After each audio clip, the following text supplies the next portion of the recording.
Welcome back to Talk of the Town. We get to talk high school football now. We're going to check in with our sports news partner. We have Travis Wilson, who joins us from Wisconsin Sports Network, general manager and football writer. Welcome, Travis. Thank you. Thanks for joining us. Yeah. Love having you. So we're going to talk about some of the big games from last week. But first, I understand there was a record set. So talk to us about that. Yeah, one of the big-time records, really. Watoma's Nathaniel Logging in a game against Wisconsin Dells that they won 62-7, rushed for 524 yards on 31 carries and six touchdowns as well in the game. Shattered the previous record of 465 yards, which was set back in 2005 by Milwaukee Marshall's Dante Stewart. A huge performance, incredible numbers, 524 yards in a single game. Just amazing. Wow, very impressive. Very cool. Good stuff. Let's talk about some of the games now.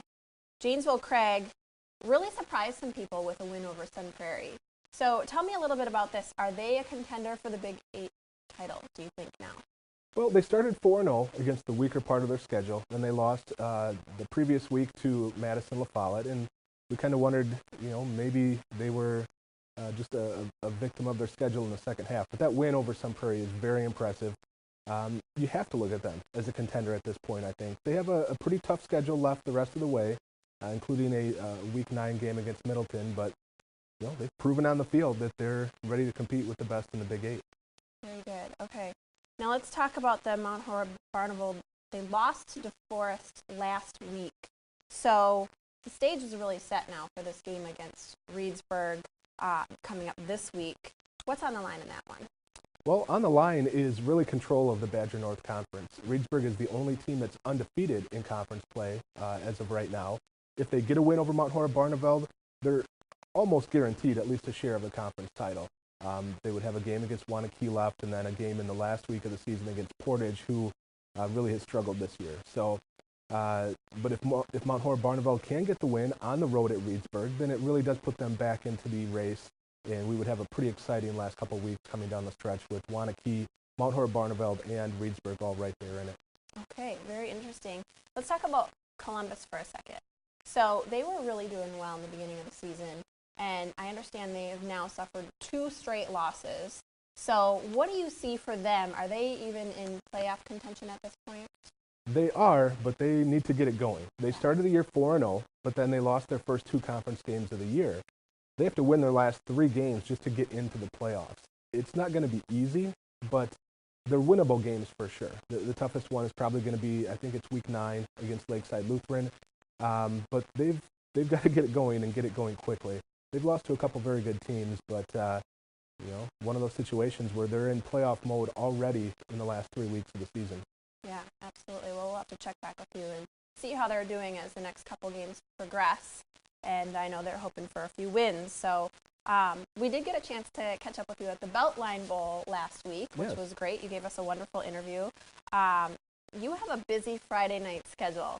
So talk to us a little bit about what that looks like for you.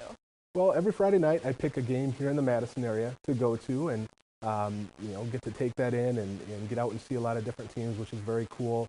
As I'm at the game, I'm usually listening to another game on my headphones on a iHeartRadio or TuneIn app, getting text updates from a lot of different people around the state, check Twitter.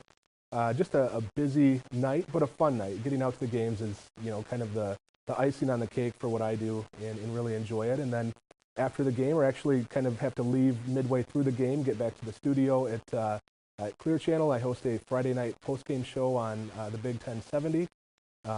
Do that for an hour and a half, head back home, check out what went on in the state, and update our site and what was going on, and just try to wrap everything up the best I can. So busy night for sure. Very busy night. Well, we're going to add to the list now, trying to catch us for some interviews during the bowl series whenever we can, because we really enjoyed doing that interview on the sideline there. So talk to us a little bit with the last minute here about playoffs, and give us a rundown for teams kind of in our coverage area here. Yeah, well, I brought a cheat sheet because there are a few teams that have clinched already. There's 6 teams in our area that have clinched: Cuba City, Darlington, Janesville Craig, Madison, La Follette, Middleton, and Milton. Those teams are in for sure. There's 18 other teams that are eligible for the playoffs and can clinch with one more victory.